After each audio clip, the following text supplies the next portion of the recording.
Que savez-vous des vampires? Contes d'Hollywood, romans de gare? Tout cela n'est que pur mensonge. Un bel emballage qui dissimule une vérité terrifiante, dérangeante et d'une authenticité glaçante. Et si je vous disais que l'un des gouvernements les plus puissants d'Europe, au XVIIIe siècle, pourchassait officiellement les morts vivants? Et j'ai les preuves.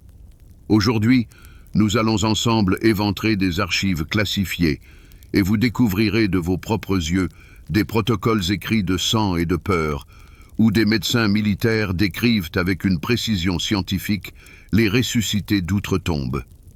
Qui se cachait réellement derrière l'image du comte Dracula? Vous croyez que ce n'est qu'une simple légende? Et si ce fut la première guerre d'information de l'histoire de l'humanité? Un jeu politique abject, où un prince bien réel fut délibérément transformé en monstre afin de dissimuler des secrets choquants, des vérités dont on tait encore le nom. Pourquoi des villages entiers sombraient-ils dans la folie, exhument les sépultures de leurs proches? S'agissait-il d'une hystérie collective? Ou bien s'agissait-il d'un calcul froid et cynique, où l'accusation de vampirisme servait de paravent idéal pour une prise de pouvoir et un impitoyable redécoupage des propriétés? Je vous le promets, ce ne sera pas qu'une simple histoire à faire peur avant de dormir. C'est une enquête mondiale qui suivra la trace sanglante du mythe le plus ancien et vous montrera comment il nous manipule encore aujourd'hui, au XXIe siècle.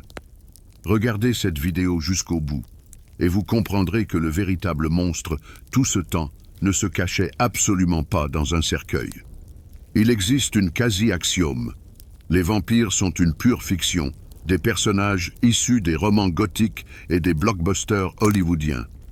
Mais voici un fait paradoxal et absolument documenté qui vient briser cette conception. En 1732, en plein siècle des Lumières, alors que l'Europe exaltait la science et la raison, le gouvernement du puissant empire autrichien a dépêché une commission médico-militaire officielle dans un village serbe. Leur objectif n'était pas d'enquêter sur un meurtre ou une révolte. Leur mission consistait à exhumer des corps afin de déterminer si les défunts n'étaient pas devenus des vampires. La commission, dirigée par le médecin régimentaire Johann Flückiger, a ouvert les tombes, dressé des procès-verbaux et envoyé à Vienne un rapport des plus détaillés sur des corps non décomposés avec des traces de sang frais sur les lèvres. Ce n'est pas du folklore. C'est un document bureaucratique émanant de l'une des plus grandes puissances de l'époque. Cela signifie que notre histoire ne sera pas qu'un recueil de contes effrayants ou une analyse du dernier film d'horreur. Ce sera une vaste enquête historique, presque une affaire de détective. Nous tenterons de comprendre pourquoi la croyance en des créatures buveuses de sang s'est avérée si omniprésente et tenace, au point de pousser des médecins militaires et des fonctionnaires rationnels du XVIIIe siècle à s'engager sérieusement dans la chasse aux morts vivants. C'est un drame épique sur la manière dont les peurs humaines profondes, face à la maladie, à la mort et à l'inconnu, ont créé l'un des monstres les plus puissants de l'histoire de la culture mondiale, un monstre qui s'est avéré plus réel que nous n'avons l'habitude de le croire. Et ce qui me frappe le plus ici, ce n'est pas le simple fait de l'existence des superstitions, mais leur incroyable universalité et leur résilience. L'idée d'un mort qui revient se nourrir de la force vitale des vivants apparaît indépendamment dans des dizaines de cultures, séparées par des millénaires et des océans. Les démons sumériens, les lamiers grecs, les Vourdalaks slaves, les Strigoïs roumains, tous racontent la même histoire, mais dans des langues différentes. Ce mythe s'est révélé être un virus culturel incroyablement tenace, qui a muté et s'est adapté à chaque nouvelle ère, des rituels antiques aux légendes urbaines contemporaines. C'est là que réside sa véritable puissance. Laissons un instant notre XXIe siècle pour nous immerger dans le monde où ces craintes prirent corps. Imaginez un village d'Europe de l'Est au XVIIe ou XVIIIe siècle. L'air y est dense et saturé d'odeurs. Le jour, c'est le mélange familier de terre humide, de fumée s'échappant des cheminées, de l'âcre effluve des étables et du parfum enivrant du pain fraîchement sorti du four.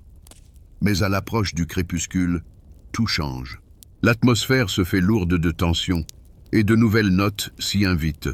L'odeur piquante de l'ail suspendu aux fenêtres et aux portes, et l'arôme ténu, presque insaisissable, de l'encens provenant de la maison où quelqu'un est récemment décédé. Les sons aussi se transforment. Le brouhaha diurne cède la place à un silence pesant, que seul perçant le craquement des planchers, le jappement inquiet d'un chien au loin, ou le hurlement du vent qui semble être le gémissement affamé de quelque chose d'indicible. Ce n'est pas qu'un simple village, c'est un monde régi par d'autres lois. La nuit, à la faible lueur d'une chandelle, les ombres sur les murs semblent vivantes et hostiles. Chaque bruissement derrière la fenêtre n'est pas qu'une branche, mais le pas possible d'un mort vivant. Un courant d'air froid s'infiltrant sous la porte, c'est le souffle glacial d'une tombe. Dans ce monde, il n'y a pas de morts accidentelles, ni de maladies inexpliquées. Si une personne commence à dépérir, à pâlir et à perdre ses forces, si d'étranges marques apparaissent sur son cou et que des cauchemars la tourmentent la nuit, pour les gens de cette époque, le diagnostic était évident. Ce n'était ni la tuberculose, ni l'anémie. C'était l'œuvre d'un vampire. Et le plus terrifiant, c'est que ce vampire n'était pas un étranger, mais l'ancien voisin, un parent ou un ami. Pour comprendre la logique de ces gens, il faut assimiler deux codes essentiels de leur culture. Le premier et le plus important est la notion de défunt improprement enseveli. Dans la vision du monde slave, ce n'est pas qu'un simple mort, mais une personne décédée d'une mort incorrecte, impure. Les suicidés, les ivrognes, les sorciers, les nourrissons non baptisés ou les victimes de violences, tous ne pouvaient trouver le repos dans l'au-delà. On croyait que la terre-mère ne les acceptait pas et qu'ils étaient condamnés à errer entre les mondes, enviant les vivants et cherchant à leur ravir leur force vitale. Un tel mort n'était pas un esprit, il était une menace bien matérielle, capable de se relever de sa tombe et de revenir dans son ancienne demeure. Le second code est la perméabilité absolue de la frontière entre le monde des vivants et celui des morts. Pour nous, cette frontière est un mur infranchissable. Pour eux, c'est un mince voile qui, à certains moments ou en certains lieux, s'amincissait et devenait perméable. Le cimetière n'était pas qu'un lieu de sépulture, mais un portail. La nuit n'était pas qu'une partie de la journée, mais le moment où l'autre côté s'infiltrait dans celui-ci. Toute épidémie, toute perte de bétail ou mauvaise récolte n'était pas perçue comme une chaîne d'événements naturels, mais comme une invasion directe de forces hostiles venues de l'autre côté de ce voile. Et il fallait quelqu'un pour leur avoir ouvert le passage.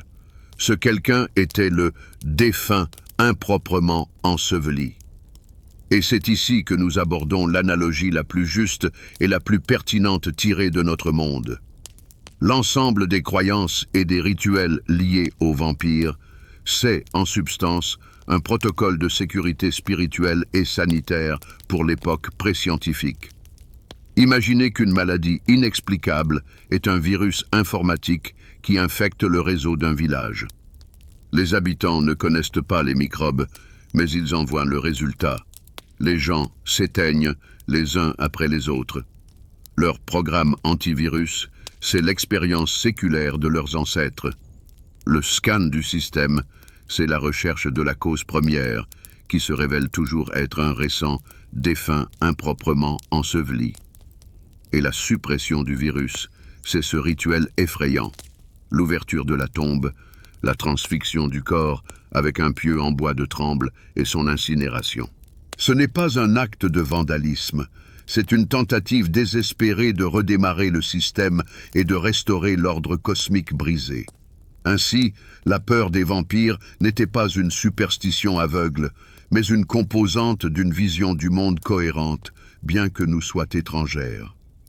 Dans cette conception, l'être humain n'était pas le souverain de la nature, mais une humble parcelle d'un cosmos immense et vibrant, peuplé de forces invisibles qui exigeaient respect et obéissance à des règles strictes. Toute infraction à ces règles, surtout en une matière aussi cruciale que la mort, entraînait des conséquences cataclysmiques. Et le vampire en était l'incarnation la plus éclatante et la plus terrifiante de cette catastrophe. Le point de départ, le catalyseur même qui transforma les superstitions locales en une panique pan-européenne, fut un moment historique précis et un lieu singulier. Le début du XVIIIe siècle, à la frontière entre les empires autrichiens et ottomans. C'était une terre imprégnée de sang et de peur.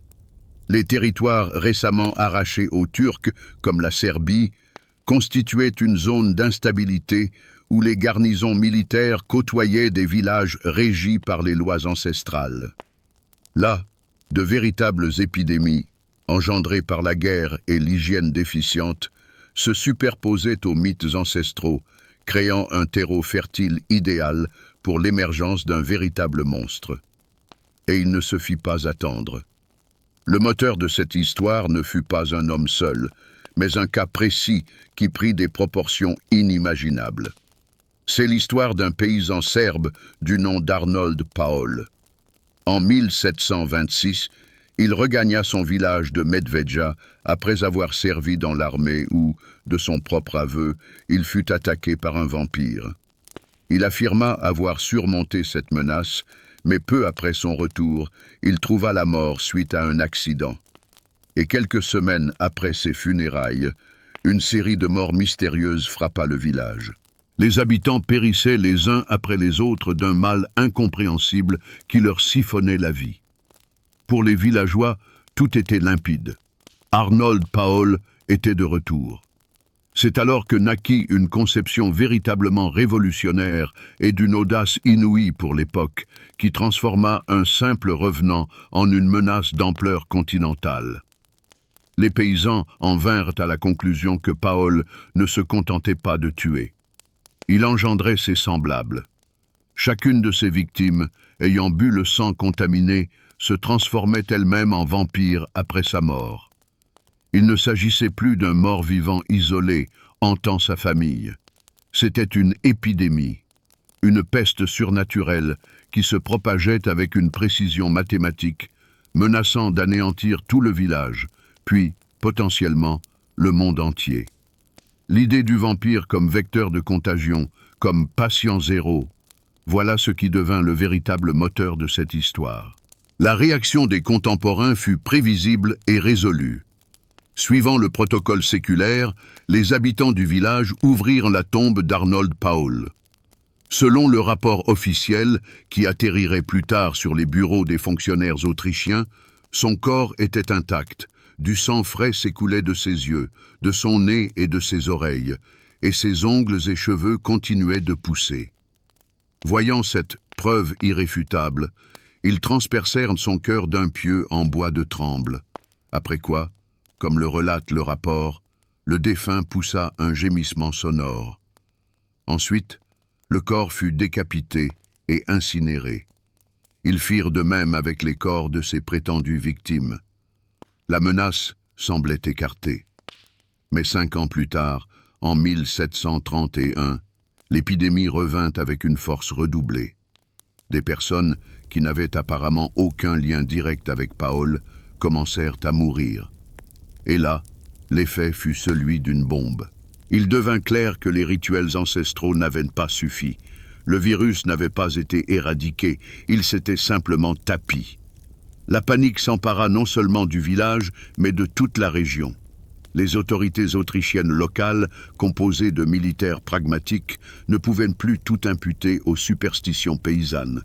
Les morts étaient réels, la peur était réelle, et elle menaçait la stabilité d'une frontière de l'Empire, stratégiquement cruciale.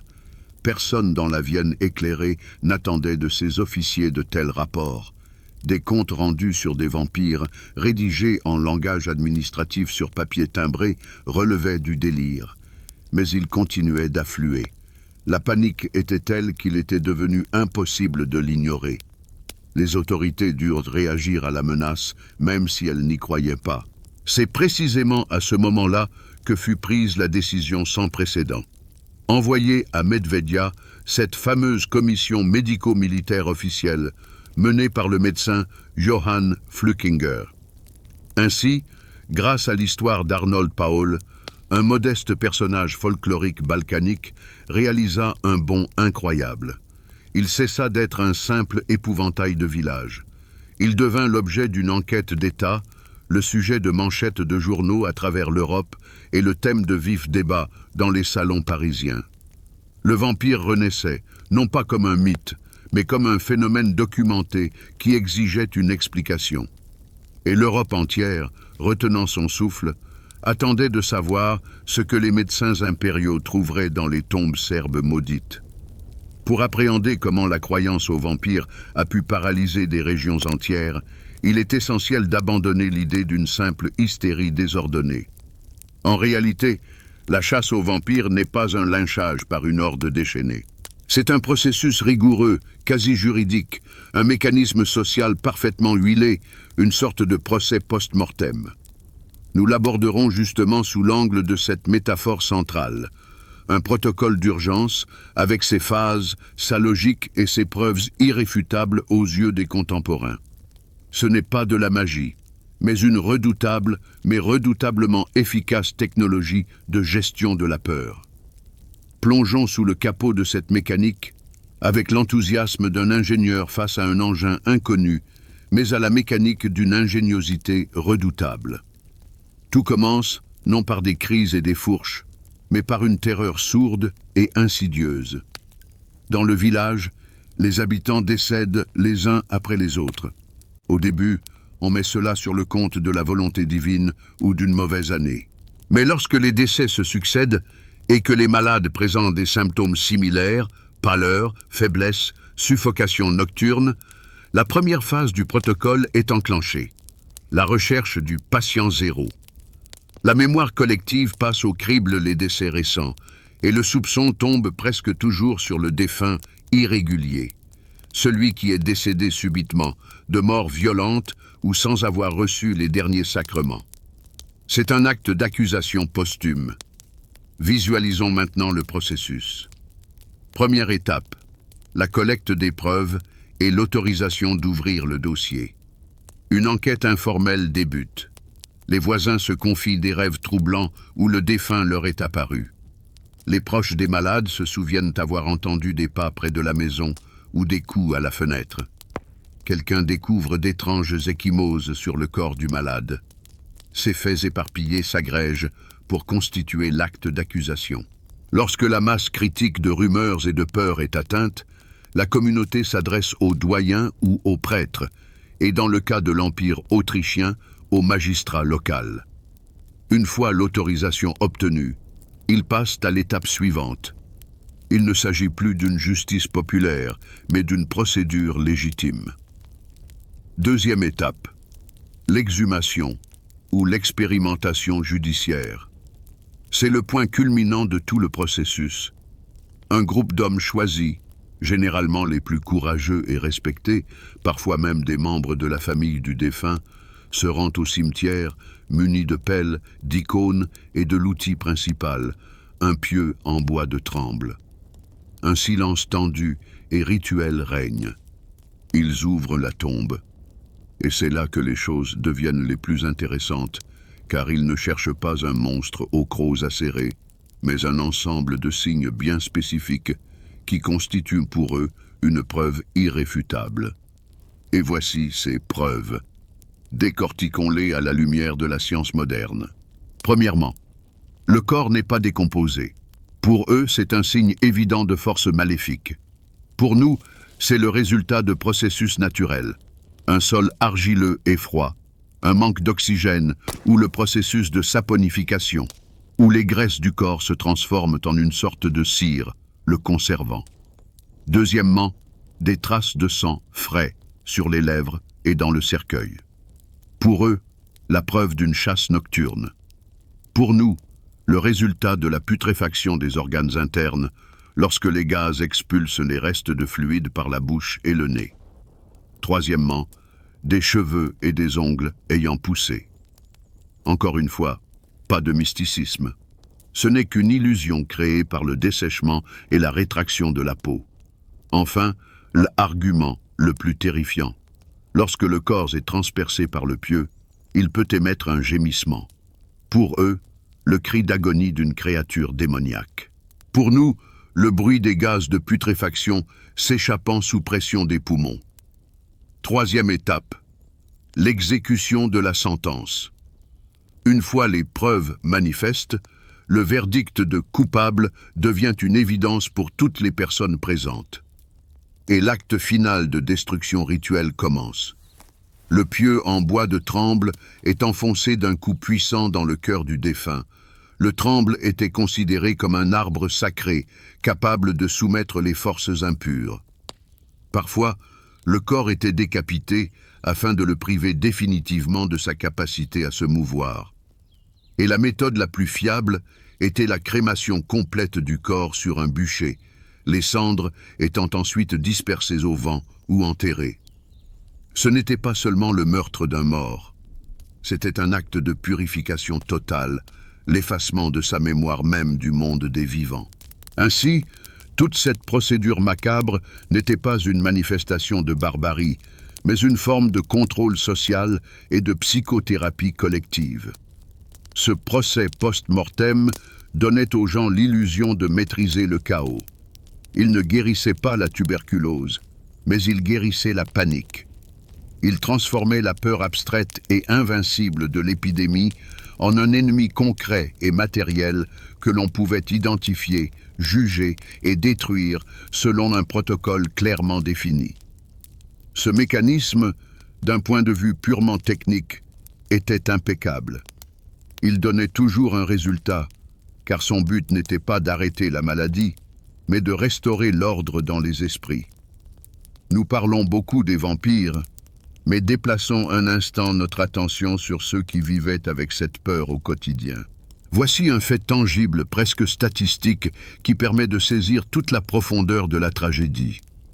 Pour un paysan serbe ou valaque du XVIIIe siècle, la probabilité de participer personnellement à l'exhumation du cadavre de son voisin était plus élevée que celle de voir un médecin diplômé de toute sa vie.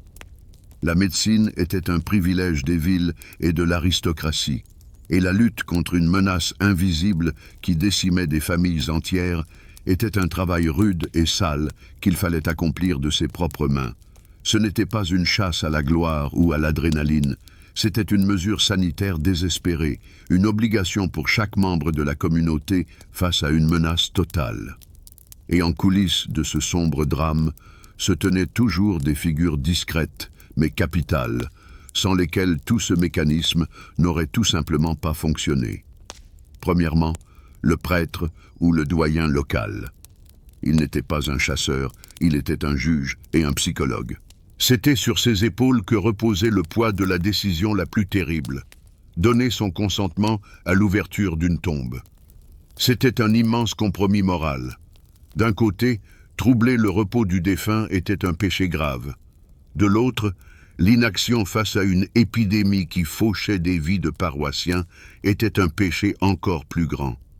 Il écoutait les personnes effrayées, analysait les rumeurs, évaluait l'ampleur de la panique et finalement, par son autorité, légitimait ce qui, en toute autre situation, aurait été considéré comme un sacrilège et du vandalisme. Son mot transformait une foule affolée en exécutant d'un rituel nécessaire. Le deuxième héros, et peut-être même plus important, était le guérisseur, ou comme on l'appelait, le jeteur de sorts, ou le sorcier. Cet individu était une véritable encyclopédie du surnaturel. Il n'avait pas d'autorité formelle, mais il possédait le savoir, cette expérience pratique transmise de génération en génération. Il savait distinguer le défunt comme il faut de celui qui ne l'était pas. Il savait précisément que le pieu devait être en bois de tremble et non en chêne. Il se souvenait des incantations et des prières nécessaires à réciter pendant l'exhumation. C'était le technicien, l'ingénieur en chef de cette procédure macabre. Tandis que le prêtre donnait l'autorisation spirituelle, le guérisseur assurait l'exécution technique du rituel, sans laquelle toute l'opération aurait été considérée comme inefficace, voire dangereuse pour les participants eux-mêmes. Ce sont précisément ces individus, le doyen, le prêtre, le guérisseur, qui formaient l'ossature invisible maintenant la société face à un effondrement total en période de panique de masse. Ils n'étaient pas des héros au sens où nous l'entendons. C'étaient des gestionnaires de crise, agissant selon la grille de lecture de leur époque. Leurs décisions étaient dures, leurs méthodes barbares, mais elles offraient aux gens ce dont ils avaient le plus besoin. Le sentiment de maîtriser la situation et l'espoir d'être sauvés. Pour ancrer encore plus profondément cette histoire dans le réel, permettez-moi de vous raconter un détail quotidien saisissant qui illustre mieux que toute description l'ampleur et la matérialité de cette peur. Les archéologues, lors de fouilles dans d'anciens cimetières de Pologne, de République tchèque et d'autres pays slaves, découvrent régulièrement ce que l'on appelle des sépultures de vampires. Et l'une de leurs caractéristiques les plus frappantes est la fossile placée sur le cou du défunt. La logique de ce rituel macabre était d'un pragmatisme absolu. Si le mort tentait de se lever de son cercueil, la lame affûtée de la fossile lui trancherait inévitablement la tête. Méditez un instant sur cela. Les gens n'avaient pas juste peur, ils agissaient de manière préventive. Ils transformaient la tombe en un piège. Ce n'est pas une simple superstition, c'est une technologie de sécurité intégrée au rituel funéraire lui-même. Ils enterraient leurs proches, peut-être des êtres aimés, tout en prenant des mesures pour que ces mêmes êtres chers ne puissent pas revenir leur nuire. Dans ce fait simple et terrifiant réside toute l'essence du facteur humain dans l'histoire du vampirisme. Ce n'est pas une histoire de monstres. C'est l'histoire d'hommes et de femmes qui vivaient dans un monde rempli de dangers réels et de menaces inexplicables, et qui tentaient de se protéger par tous les moyens à leur disposition. L'histoire de ce qu'un être humain est prêt à faire pour protéger sa famille et son monde du chaos, même si cela signifie plonger dans une tombe et enfoncer un pieu dans le cœur de quelqu'un qu'il a autrefois connu et, peut-être, aimé. Pendant des siècles, le mécanisme bien huilé du jugement du défunt a fonctionné sans accroc. Il était local, rapide et efficace. Il diagnostiquait le problème, trouvait le coupable et le détruisait, ramenant le calme au sein de la communauté. Ce système était parfait dans sa clôture. Il ne nécessitait aucune intervention extérieure et donnait aux gens une confiance totale en leur propre force. Mais en 1732, ce système idéal et autonome se heurta à un défi imprévu qu'il fut incapable de digérer. Ce défi ne vint pas d'une tombe, il vint de Vienne, sous la forme d'une commission médico-militaire impériale. La tempête parfaite commença au moment où une calèche, transportant des officiers autrichiens et des médecins, fit son entrée dans le village serbe de Medvedja. Pour les paysans, c'était un événement venu d'un autre monde. D'un côté, des gens armés de savoirs ancestraux, de pieux en bois de tremble et de foie. De l'autre, des hommes aux perruques poudrées, leurs sacoches remplies d'instruments chirurgicaux et leurs carnets vierges, prêts à consigner, analyser et douter. Ce fut la collision de deux univers, celui du rituel et celui du protocole. Les paysans savaient ce qu'il fallait faire, mais il leur était désormais interdit de le faire sans la sanction de ces étrangers qui ne comprenaient ni leur langue ni leur peur. C'est là que la dialectique de la force et de la faiblesse s'est manifestée. Cette simplicité même et cette confiance inébranlable qui constituait la principale force du rituel paysan devinrent sa vulnérabilité fatale. Lorsque la commission, dirigée par Johann Flückiger, entreprit l'exhumation, ils observèrent exactement la même chose que les paysans avant eux. Des corps non décomposés, du sang, des ventres gonflés. Mais ils les voyaient avec des yeux différents. Pour le paysan, c'était une preuve irréfutable de culpabilité. Pour le médecin autrichien, ce n'était qu'un ensemble de symptômes incompréhensibles, mais probablement naturels, qui exigeait une description froide et non une crémation immédiate. Le processus était paralysé. Les paysans exigeaient d'enfoncer immédiatement le pieu pour mettre fin aux souffrances des vivants. Les médecins exigeaient d'attendre pour mesurer, peser et consigner. Le pieu en bois de tremble se heurta au scalpel et le scalpel l'emporta. La foi se heurta à la bureaucratie. Au lieu du feu rapide et purificateur du rituel, commença une dissection lente et douloureuse qui n'apportait aucun soulagement, mais ne faisait qu'accroître l'horreur et la perplexité. Le système était en panne, car son principal instrument, la foi absolue et collective, était remis en question. Mais le rebondissement le plus inattendu fut ailleurs. Le but du rituel n'était pas seulement de détruire le vampire, mais aussi d'enterrer l'histoire elle-même avec lui, de localiser la peur dans les limites d'un seul village. La commission, elle, fit exactement l'inverse. Leur célèbre rapport, le Visum et Repertum, vu et répertorié, devint une bombe médiatique. Rédigé dans un langage sec, quasi scientifique, il décrivait dans les moindres détails les tombes ouvertes et les signes vampiriques. Ce document fut envoyé à Vienne, et de là, des copies se répandirent dans toute l'Europe. Le vampire de Medvedja fit la une des journaux de Londres, de Paris et de Berlin. D'une superstition locale, il se transforma en une sensation européenne. Au lieu de dissiper le mythe, l'approche rationnelle des autorités lui conféra poids et légitimité.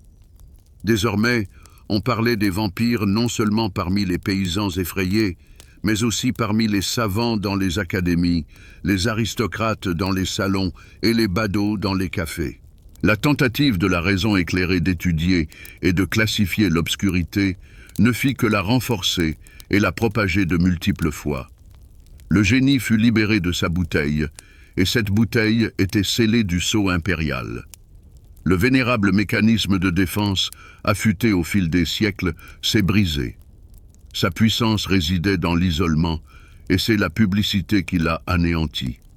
Sa force s'ancrait dans la foi, mais le doute l'a paralysé. Le vieux monde, avec ses rituels séculaires, s'est retrouvé démuni face à l'ère nouvelle, celle des journaux et des rapports officiels.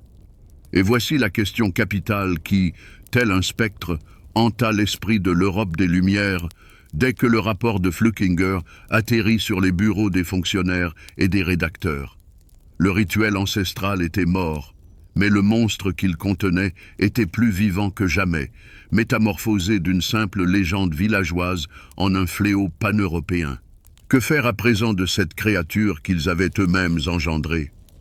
Il serait par trop aisé et intellectuellement malhonnête d'attribuer la seule et entière hystérie vampirique à la simple peur des maladies. Les historiens d'aujourd'hui avancent au moins deux théories alternatives, bien plus cyniques, qui démontrent que derrière l'horreur surnaturelle se dissimulaient souvent des motifs foncièrement humains et terre à terre. La première de ces thèses suggère que l'accusation de vampirisme constituait un puissant instrument de contrôle social. Qui, le plus souvent, était désigné du doigt? Des vieillards asociaux, des étrangers fraîchement installés au village, des femmes pratiquant l'herboristerie ou simplement des individus jugés excentriques. Accuser un défunt d'être devenu un vampire permettait de le punir rétroactivement pour avoir enfreint les règles tacites de la communauté, tout en lançant un avertissement clair aux vivants. Conformez-vous, ou même après votre trépas, nous ne vous laisserons pas en paix. Une seconde théorie, encore plus pragmatique, pointe du doigt un motif économique sous-jacent. Imaginez le scénario. Au sein d'une communauté paysanne démunie, où chaque parcelle de terre compte, un propriétaire solitaire mais aisé vient à disparaître. Ou bien une famille entière est décimée par la maladie. À qui reviendraient alors leurs terres et leurs biens? Accuser les défunts de vampirisme s'avérait un moyen idéal de discréditer intégralement toute la lignée familiale et d'effacer ainsi leur bonne réputation. Après la destruction rituelle du vampire, ses héritiers devenaient des parias, et leurs biens pouvaient alors être aisément redistribués parmi les voisins jugés plus pieux. Le monstre dans sa tombe servait d'excellente couverture à un vulgaire partage des dépouilles. Mais même en écartant toute malice intentionnelle, l'économie du vampirisme demeurait d'une cruauté implacable et inéluctable. Traduisons cela en des chiffres tangibles, voulez-vous? L'impôt que l'empereur d'Autriche prélevait sur le paysan était certes lourd, mais prévisible. Il réquisitionnait une portion des récoltes ou quelques pièces de monnaie. Le tribut, levé par le vampire, en revanche, était, lui, absolu. Il ne confisquait pas la moisson. Il s'appropriait la main-d'œuvre. Dans une famille paysanne, où la survie dépendait du nombre de bras disponibles, la mort d'un homme ou d'une femme adulte représentait une catastrophe économique équivalente à une ruine totale et irréversible. L'épidémie de tuberculose qui fauchait les familles et que l'on prenait pour la malédiction du vampire surpassait, par sa puissance économique dévastatrice, n'importe quel incendie ou pillage. La perte d'une seule vache était une tragédie. Il aurait fallu des années pour en acquérir une nouvelle. La disparition du soutien de famille, elle, condamnait toute la maisonnée à une mort certaine par la famine durant l'hiver. Combattre le vampire, ce n'était donc pas seulement lutter contre le mal. C'était une bataille désespérée pour la survie économique, une tentative d'arrêter un créancier invisible qui exigeait la plus effroyable des redevances, la vie humaine elle-même. Et sous cet éclairage, de nombreux rituels révèlent des sens cachés, n'est-ce pas? Prenons par exemple la crémation du cœur d'un vampire et le mélange des cendres avec de l'eau que l'on faisait boire aux malades, comme dans le célèbre cas de Mercy Brown en Amérique. Ce n'était pas qu'une simple superstition barbare. C'était un acte profondément symbolique, un véritable manifeste social. Le cœur était perçu comme le siège de la vie et de l'individualité. En le réduisant en cendres, la communauté ne se contentait pas d'abattre un monstre, elle anéantissait symboliquement la substance même du mal, sa source originelle. C'était un rituel de purification publique, destiné à briser la chaîne des décès et à prouver à tous que l'ordre était enfin restauré. Ainsi, l'histoire du vampirisme n'est pas uniquement celle de la peur. C'est aussi, et profondément, une histoire de pouvoir, d'argent et de symboles. Derrière la figure du buveur de sang nocturne se dissimulaient des conflits sociaux bien réels, des luttes économiques et un besoin viscéral chez les êtres humains de rituels capables de leur restituer un sentiment de maîtrise sur leur propre destinée. Le monstre enterré n'était qu'un bouc émissaire bien commode sur lequel on pouvait rejeter toutes les infortunes, de l'épidémie à l'avidité personnelle. Et voilà que, maintenant que nous avons suivi les traces des rapports officiels, humé l'air fétide des villages terrifiés, décortiqué pièce par pièce le mécanisme effroyable du jugement des morts, et même exploré ses cyniques ressorts économiques, le tableau commence enfin à s'éclaircir. Nous nous tenons au sommet d'une montagne de faits, de rumeurs et de tragédies, et de cette hauteur, nous pouvons enfin embrasser l'intégralité du paysage. Le moment est venu de rassembler tous les fils de notre enquête et de répondre à la question essentielle. Quelle est donc l'énigme de ce phénomène si saisissant? Pourquoi la croyance aux vampires s'est-elle avérée aussi puissante? La clé de l'énigme, comme souvent, ne réside pas dans la complexité, mais dans une surprenante multitude de facettes. Le vampire n'est pas qu'un simple monstre, ce n'est pas qu'un personnage folklorique. Le phénomène du vampirisme est une invention géniale, bien qu'inconsciente, de l'esprit collectif humain. C'est une réponse universelle à un ensemble de problèmes insolubles. Premièrement, le vampire était un diagnostic médical pré-scientifique.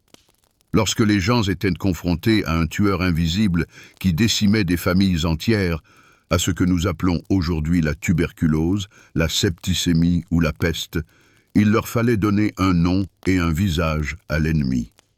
Le vampire devint ce visage. Il expliquait parfaitement les symptômes: faiblesse, pâleur, dépérissement. Il offrait une explication simple et intelligible à la propagation de la maladie au sein d'une même famille. Le défunt revient vers les siens. Deuxièmement, le vampire était un instrument de justice sociale. Dans le monde clos et étouffant du village, où tout était sous les yeux de tous, toute déviation de la norme, qu'il s'agisse de richesse, d'asocialité, de sorcellerie présumée ou simplement d'une origine étrangère, suscitait suspicion et tension. L'accusation de vampirisme était un moyen de punir post-mortem un membre incorrect de la société, de restaurer la justice sociale et de donner une leçon aux vivants. C'était un mécanisme qui permettait à la communauté de se débarrasser du ressentiment accumulé, de se souder face à une menace commune et de redistribuer les ressources à son avantage. Troisièmement, le vampire constituait un précédent juridique pour un monde où il n'existait pas d'avocat pour les morts. Comme nous l'avons vu, le rituel d'exhumation n'était pas une exécution chaotique, mais un processus quasi judiciaire, avec ses preuves, ses témoins et son verdict. Ce processus procurait aux gens l'illusion de maîtriser la mort et le chaos. Il transformait la souffrance passive des victimes d'épidémies en une action active de justicier. En détruisant le corps du vampire, les gens ne se contentaient pas de combattre la maladie. Ils vainquaient symboliquement la mort elle-même, se prouvant ainsi que même elle se pliait à leurs règles et à leurs jugements. Alors, quelle est donc la clé de l'énigme du phénomène vampirique? Son génie ne résidait ni dans ses crocs, ni dans sa soif de sang. Son génie s'exprimait dans son universalité. Le vampire est un réceptacle idéal pour la peur. Dans ce creuset mythologique, n'importe quelle horreur pouvait être versée. La crainte des épidémies, la peur du voisin, l'angoisse du châtiment divin, la terreur de la mort par la faim, la culpabilité du péché. Il était le parfait bouc émissaire, sur lequel on pouvait rejeter toutes les misères du monde. Il incarnait simultanément un phénomène médical, social, juridique et religieux. Cette incroyable adaptabilité est précisément la raison de son immortalité. Il pouvait être un cadavre putréfié dans un village serbe, car les gens redoutaient la décomposition et les maladies. Il a pu devenir un aristocrate raffiné dans le Londres victorien, car l'on craignait la dégénérescence des vieilles élites et les tentations sexuelles. Aujourd'hui, il peut être un vampire énergétique, car nous redoutons l'épuisement psychologique et les relations toxiques. Le vampire ne meurt pas, il ne fait que muter, reflétant les peurs dominantes de chaque époque. Et quand on réalise cela, l'histoire du vampirisme cesse d'être une simple collection de contes effrayants. Ce n'est plus du folklore ni de la superstition. C'est une conception d'une ampleur titanesque, presque biologique. C'est l'histoire de la manière dont l'humanité, au fil des millénaires, a créé et perfectionné un virus culturel idéal, une idée capable de survivre dans toutes les conditions, de s'adapter à n'importe quel environnement et de contaminer l'esprit de générations toujours nouvelles. En ce sens, le vampire est la créature la plus parfaite que nous ayons jamais engendrée. Car, en le contemplant, nous ne voyons pas réellement un monstre. Nous voyons un miroir, et dans sa surface sombre, polie par les âges, se reflètent toutes nos peurs les plus secrètes et les plus intemporelles. On aurait pu croire qu'avec l'avènement de la médecine moderne et de la criminalistique, le vampire aurait dû définitivement disparaître, se transformant en une poussiéreuse pièce de musée. Mais l'inverse s'est produit. Son héritage s'est avéré si puissant que, tel un effet domino, il a engendré toute une cascade de conséquences qui se sont prolongées jusqu'à nos jours et se sont entrelacées dans le tissu même de notre culture, souvent dans les endroits les plus inattendus. La première et la plus cruciale de ces chaînes de conséquences est d'ordre juridique et médical. Cette même panique vampirique du XVIIIe siècle, aussi paradoxale que cela puisse paraître, a stimulé le développement de la médecine légale. Lorsque des rapports comme le Visum et Repertum parvinrent à Vienne et dans d'autres capitales européennes, les scientifiques et les médecins furent contraints de chercher des explications rationnelles aux phénomènes effrayants décrits par les militaires. C'est alors que débutèrent les premières études sérieuses sur les processus de décomposition post-mortem du corps. Les médecins commencèrent à examiner comment un cadavre se modifiait dans différentes conditions, ce qu'étaient les lividités cadavériques, pourquoi se produisait un gonflement, et ce qu'était la catalepsie, un état où une personne semble morte, mais est en réalité vivante. Ainsi, en tentant de réfuter l'existence des vampires, la science fit un pas de géant dans la compréhension de la mort, ce qui mena finalement à l'établissement des protocoles modernes de constatation de la mort et d'expertise médico-légale. Deuxièmement, nous utilisons aujourd'hui l'héritage de ces mythes, sans même en avoir conscience. L'image classique du vampire, telle que façonnée par Bram Stoker, est devenue un archétype, une source inépuisable de récits pour la littérature, le cinéma et les jeux vidéo. La figure de l'aristocrate étranger, séducteur mais mortellement dangereux, qui s'infiltre dans la société pour la corrompre de l'intérieur, constitue un sujet éternel. Chaque fois que nous visionnons un film sur un tueur en série qui ensorcelle ses victimes, ou sur un leader de secte charismatique, nous assistons, en substance, à une nouvelle interprétation de Dracula. L'idée même de contagion, que le mal se transmet d'individu à individu tel un virus, est au cœur de tout le genre de l'apocalypse zombie, qui est un descendant direct des anciennes épidémies vampiriques. Mais il existe aussi des traces plus subtiles. La conception architecturale de nombreux vieux cimetières européens, avec leurs hauts murs et leurs lourdes portes verrouillées la nuit, est un écho direct de l'époque où l'on croyait que les morts pouvaient quitter leur domaine. Même le langage en conserve des résonances. Lorsque nous disons de quelqu'un qu'il boit le sang, ou que nous qualifions un patron de buveur de sang, nous employons une métaphore ancienne, sans même songer à sa source littérale et effroyable. Et c'est ici que nous abordons le paradoxe majeur de cet héritage. L'idée initiale du vampire comme cadavre putréfié et répugnant, vecteur de maladies et de mort, n'a pas seulement été déformée au fil du temps, elle s'est muée en son exact opposé. Au XIXe siècle, à l'ère romantique, une transformation incroyable s'opère. D'épouvantail villageois, le vampire devient un héros tragique, un être byronien. Il acquiert des manières aristocratiques, une éducation raffinée, et souffre éternellement de son immortalité et de sa solitude. Ce nouveau vampire, né des romans de John Polidori, puis porté à la perfection par Bram Stoker, n'était pas tant un monstre qu'un symbole des désirs interdits de l'époque victorienne. Il incarnait tout ce que les dames et gentlemen respectables craignaient et simultanément convoitaient secrètement. Une sexualité débridée, une révolte contre l'hypocrisie morale, la jeunesse éternelle et le pouvoir. La peur de la décomposition physique fut remplacée par l'attrait d'une vie éternelle, fût-elle maudite. Ainsi, le monstre le plus hideux du folklore européen est devenu l'anti-héros le plus séduisant de la culture mondiale. L'héritage du vampire s'est avéré paradoxal. Moins on le croyait une menace réelle, plus il gagnait en puissance en tant que symbole culturel. Il a perdu la bataille contre la science dans le monde réel, mais a remporté la guerre pour notre imagination, et cette victoire s'est avérée bien plus durable. Il semble qu'un gouffre infranchissable, fait de technologie, de savoir et de progrès, nous sépare du paysan serbe du XVIIIe siècle. Pourtant, qu'un krach mondial survienne, et ce gouffre disparaît en un instant. Souvenez-vous des événements récents.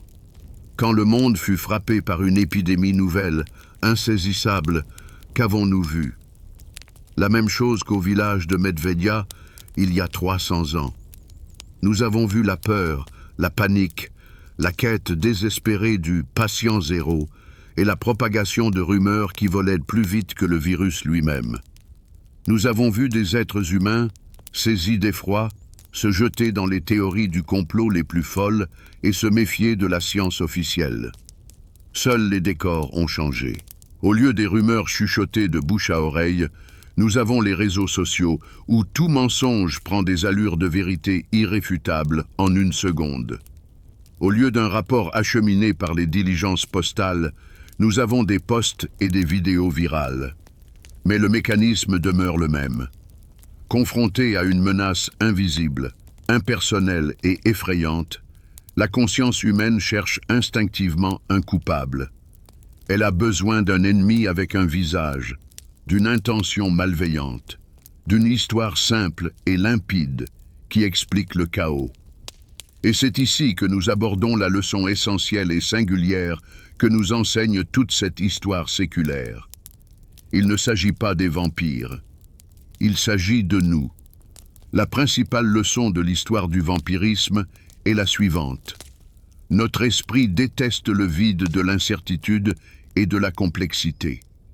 Et il est prêt à combler ce vide par n'importe quelle explication, même la plus absurde, du moment qu'elle est simple et compréhensible. Il nous est plus facile de croire en un mort-vivant maléfique que d'accepter que le monde soit rempli de tragédies fortuites et insensées. Nous créons des monstres parce qu'un monstre, on peut le combattre. On peut le trouver, l'identifier et le détruire. On ne peut pas planter un pieu en bois de tremble dans le cœur d'une bactérie de la tuberculose. On ne peut pas brûler une crise économique ou une injustice sociale sur le bûcher. Mais on peut trouver un bouc émissaire, l'étranger, la sorcière, le juif, le vampire, l'agent d'influence, et déverser sur lui toute notre peur et notre colère. La création d'un monstre est un mécanisme de défense de notre psyché qui nous donne l'illusion de contrôle dans un monde où, en réalité, nous en avons très peu. Ce mécanisme fonctionne sans faille aujourd'hui encore. Nous continuons de créer nos propres vampires, nous leur donnons simplement d'autres noms. Nous diabolisons nos opposants politiques, les transformant en mal absolu. Nous cherchons des ennemis extérieurs sur lesquels rejeter tous nos problèmes internes. Nous apposons des étiquettes sur des groupes sociaux entiers, leur attribuant des dessins sinistres. La technologie de production de monstres n'a pas disparu, elle s'est simplement perfectionnée. Et voici le bilan provisoire de notre investigation, notre pensée pour le XXIe siècle. L'histoire du vampire est un grand avertissement. Elle nous dit que l'épidémie la plus dangereuse n'est pas un virus qui ravage le corps, mais une peur qui consume l'esprit. Elle nous enseigne qu'en toute situation incertaine, avant de chercher l'ennemi à l'extérieur, il convient de regarder en soi et de se demander « Ne suis-je pas en train de créer un énième monstre pour ne pas faire face à une vérité réelle, complexe et effrayante ?»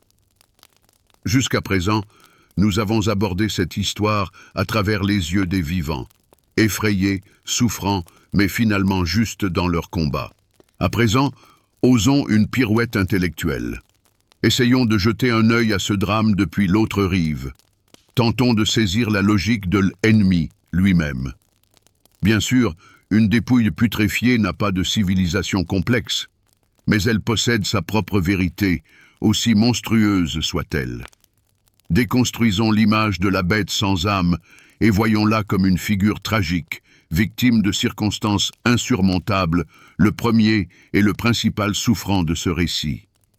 Il n'est pas maléfique. Il est brisé. Imaginez cet état. Une conscience, si tant est qu'elle existe, enfermée dans un corps froid, immobile, ensevelie sous des mètres de terre. Plus de temps, plus de lumière, plus de son. Seulement un froid éternel, lancinant, et une unique sensation, dévorante. La faim. Pas une simple faim d'estomac. C'est une soif totale, métaphysique. Une soif de chaleur, de mouvement, de vie. Et voilà qu'à travers ce silence sépulcral, un appel commence à percer. La chaleur du sang de ceux qui vous étaient chers, leur souffle, leur énergie vitale, tout cela agit comme un phare irrésistible dans l'obscurité glaciale. Le mouvement hors de la tombe n'est pas un acte de malice. C'est un instinct, aussi puissant et incontrôlable que celui d'un saumon remontant le courant pour frayer et mourir. Dans ce reflet inversé, le monde des vivants apparaît sous un jour totalement différent. La lumière du jour, qui pour nous est un symbole de vie et de joie, est pour lui une agonie physique, un feu qui consume sa chair morte. La maison natale qu'il a quittée n'est plus un lieu de souvenirs sentimentaux, mais l'épicentre de cette chaleur, de cette force vitale qui le rend fou. Les êtres qu'il a autrefois aimés ne sont plus perçus comme des individus, mais comme des vaisseaux remplis de ce qui lui est vitalement nécessaire. Il ne se tourne pas vers eux par haine, mais par une forme d'amour monstrueuse, déformée, le besoin d'être près de la source de vie, même si cela le détruit. Et à quel point le monde des vivants a-t-il dû lui sembler sauvage et incompréhensible? Imaginez le choc culturel ressenti par cette créature. Des gens qui, hier encore, le pleuraient sur sa tombe, arrivent aujourd'hui avec des pelles pour le déterrer. Ils le traînent, immobile et sans défense à la lumière du jour, à la surface. Leurs visages sont déformés non par le chagrin, mais par la terreur et la haine. Ils hurlent des mots dans un langage de prière qu'il ne comprend pas, le transpercent avec des objets métalliques et des morceaux de bois. Pour lui, ce n'est pas un acte de justice. C'est un acte de cruauté immotivée, inouïe. Les proches d'hier sont devenus des bourreaux impitoyables.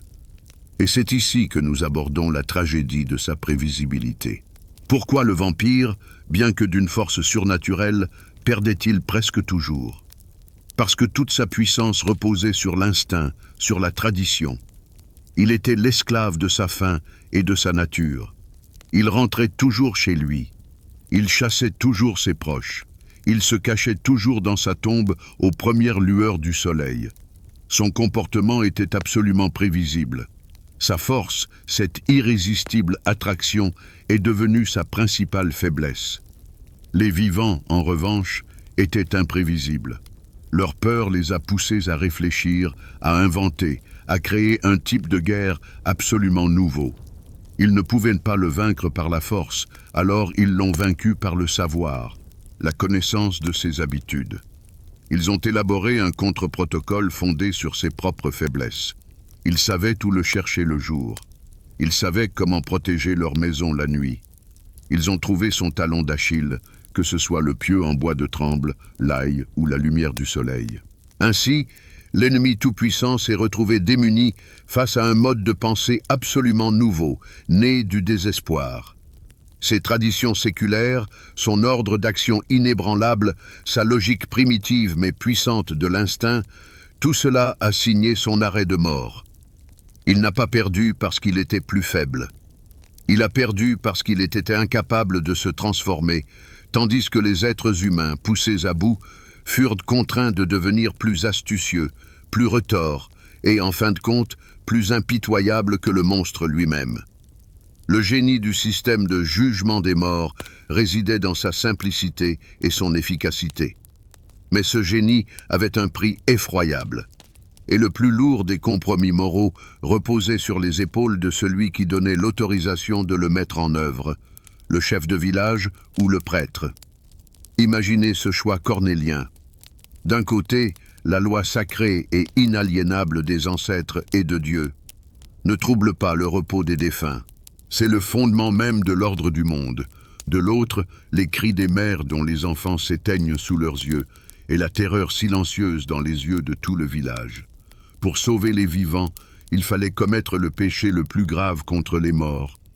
Il fallait profaner une tombe, enfoncer un pieu dans le cœur de celui que vous aviez peut-être vous-même baptisé ou marié. Cette décision n'était pas seulement difficile, elle était monstrueuse, et quiconque la prenait franchissait à jamais une ligne, consumant une part de son âme. Plongeons dans l'univers intérieur de cet homme, ce gestionnaire de crise anonyme. Au début, c'est un idéaliste. Il croit sincèrement que c'est un cas unique, exceptionnel, un sacrifice terrible mais nécessaire pour le salut de sa congrégation. Il prie des nuits entières, implorant le pardon de Dieu pour ce qu'il s'apprête à faire. Le poids de la responsabilité l'écrase insupportablement. Il se sent seul face à ce choix. Mais voilà, le rituel est accompli. Et, ô miracle, la panique dans le village s'apaise. Les décès cessent. Le système a fonctionné. Il reçoit la confirmation de son bon droit et ressent un soulagement. Mais lorsque l'épidémie revient 1 an ou 2 plus tard, tout change. Désormais, il n'est plus un idéaliste. C'est un pragmatique qui dispose d'un outil éprouvé et efficace. Les hésitations diminuent, la détermination augmente. Il commence à voir des vampires potentiels du vivant même des personnes, remarquant leur asocialité, leur bizarrerie, une mort anormale. La tension constante et la peur d'une nouvelle catastrophe le rendent plus dur, plus suspicieux. Du pasteur protégeant ses brebis, il se transforme progressivement en chirurgien qui, sans hésiter, ampute la partie infectée de la communauté pour sauver le tout. Il devient le tyran de cette justice posthume, le seul à décider quelle tombe sera la prochaine à être ouverte. Et sur l'autel de ce succès, sur l'autel de la quiétude publique, des sacrifices étaient inévitablement offerts, et ce n'étaient pas toujours de véritables monstres. Racontons l'histoire d'une de ces victimes, une vieille veuve vivant à l'écart. Elle était solitaire, connaissait les herbes et soignait le bétail avec des incantations. Elle mourut paisiblement de sa belle mort. 1 semaine plus tard, la dysenterie éclata dans le village et 2 enfants périrent. La logique de la foule effrayée était simple et impitoyable. Le lien était évident. Le chef du village, au fond de lui, doutait peut-être. Il connaissait cette femme depuis toujours. Mais la panique montait. Il lui fallait un bouc émissaire, un moyen rapide et efficace de juguler l'hystérie. Et il fit son choix. Il sacrifia la mémoire de cette femme pour la tranquillité des vivants. Sa tombe fut ouverte. Bien sûr, on y trouva des signes. Le corps, dans cette terre humide, se décomposait mal. Le verdict fut prononcé et exécuté. La communauté retrouva son calme, persuadée que la cause était éliminée. Quant à la vieille veuve, qui n'était peut-être qu'une personne solitaire et incomprise, elle fut trahie et effacée de l'histoire, transformée en un trophée de plus dans la guerre contre la peur. Le prix de la génialité de ce mécanisme social fut qu'il était excessivement efficace. Il apportait une solution trop simple à des problèmes bien trop complexes. Il permettait de remplacer une enquête médicale par un lynchage posthume. Il donnait libre cours à la haine collective et permettait de régler de vieux comptes. C'était l'arme parfaite aux mains de la peur. Et c'est là que réside sa principale zone d'ombre. Le système, conçu pour protéger des monstres, commença lui-même à en produire. Il accordait à la foule, mue par une terreur superstitieuse, le droit de rendre sa propre justice, qui ne prévoyait ni appel ni acquittement. La frontière entre la protection de la communauté et la chasse aux sorcières, entre la justice et la barbarie, devenait imperceptiblement mince. Et l'illusion d'ordre et de contrôle exigeait un prix réel, quoique posthume, en vies humaines. Quand le monde pragmatique et bureaucratique de l'Empire autrichien rencontra l'univers ancestral et rituel du village balkanique, ce ne fut pas un échange paisible de valeurs culturelles.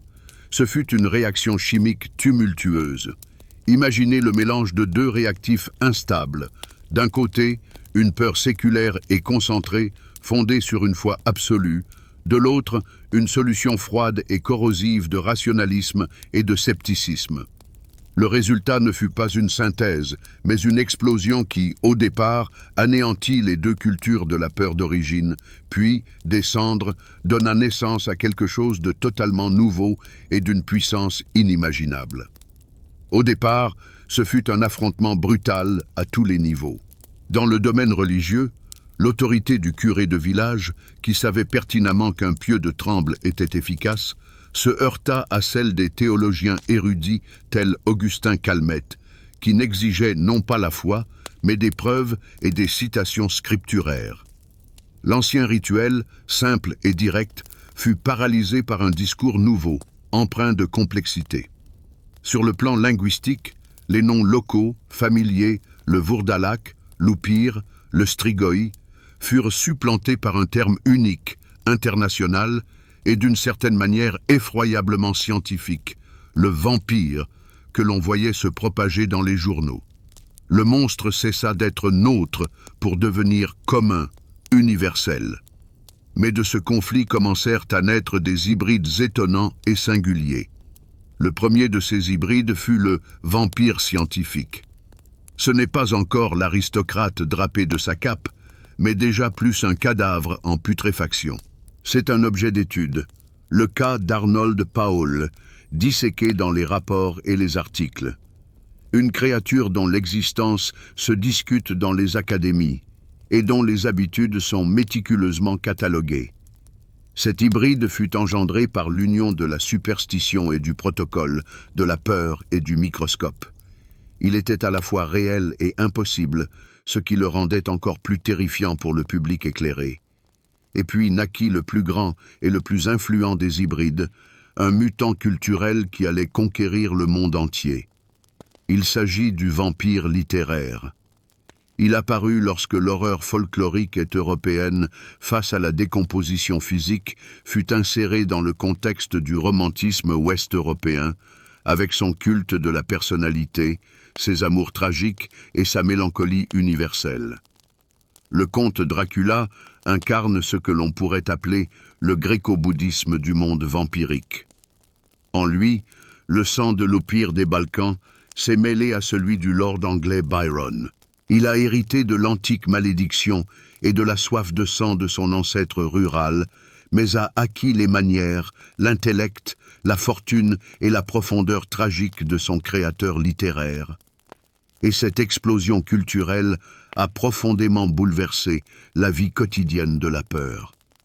Pour le paysan d'un village serbe, le vampire était une menace réelle, sale, nauséabonde, à laquelle il fallait faire face collectivement, à coups de pelle et de pieu. L'ancienne coutume était une action collective et résolue. Pour le citadin de Londres ou de Paris, le vampire est devenu un divertissement, un frisson délicieux que l'on éprouve en lisant un roman gothique fraîchement paru, confortablement installé dans son fauteuil. La vieille coutume s'est éteinte et une nouvelle a vu le jour. La peur est devenue une marchandise. On pouvait l'acquérir en librairie. Ainsi, le Grand Creuset a anéanti la peur originelle et authentique, celle qui puisait ses racines dans l'expérience personnelle et le rituel. Il l'a muée d'une question de survie en une affaire de loisir. Mais en retour, il a engendré un monstre d'idées immortelles, infiniment plus complexe, plus séduisant et plus redoutable que n'importe quel revenant des campagnes. Ce nouveau vampire hybride ne menaçait plus le corps. Il visait directement l'âme de la civilisation occidentale, ses peurs latentes et ses désirs inavoués. Nous avons coutume de croire que la propagande et les guerres informationnelles sont une invention du XXe siècle. Pourtant, il n'en est rien. L'histoire du vampirisme, et plus précisément celle du véritable Vlad Tepes, est l'exemple le plus éclatant de la façon dont, au XVe siècle, une bataille impitoyable pour les esprits fut menée, où les armes n'étaient pas seulement les épées, mais aussi les rumeurs, les pamphlets et les mythes délibérément fabriqués. Et Vlad lui-même était un maître en la matière. Il n'écrivait pas de traités, sa propagande était bien plus percutante. Il construisait délibérément son image publique, celle d'une justice absolue, implacable et inhumaine. Son projet médiatique le plus célèbre fut l'inoubliable Forêt de Pieux. Lorsque l'armée du sultan Mehmed II envahit la Valachie, Vlad ne se contenta pas de combattre. Il organisa une performance grandiose et monstrueuse. Des milliers de prisonniers turcs furent empalés le long de la route menant à la capitale. Ce n'était pas une simple exécution de masse. C'était un message, gravé sur les corps des ennemis. Un message qui clamait Ici se termine votre empire. Ici commence la terre de Dracula, où les lois de l'humanité n'ont plus cours. Il ne cherchait pas à paraître bon. Il créait une marque, fondée sur l'horreur surnaturelle. Il se transformait délibérément, passant du statut de simple prince à celui de légende vivante, de force démoniaque avec laquelle il valait mieux ne pas s'acoquiner. Mais à toute propagande répond toujours une contre-propagande.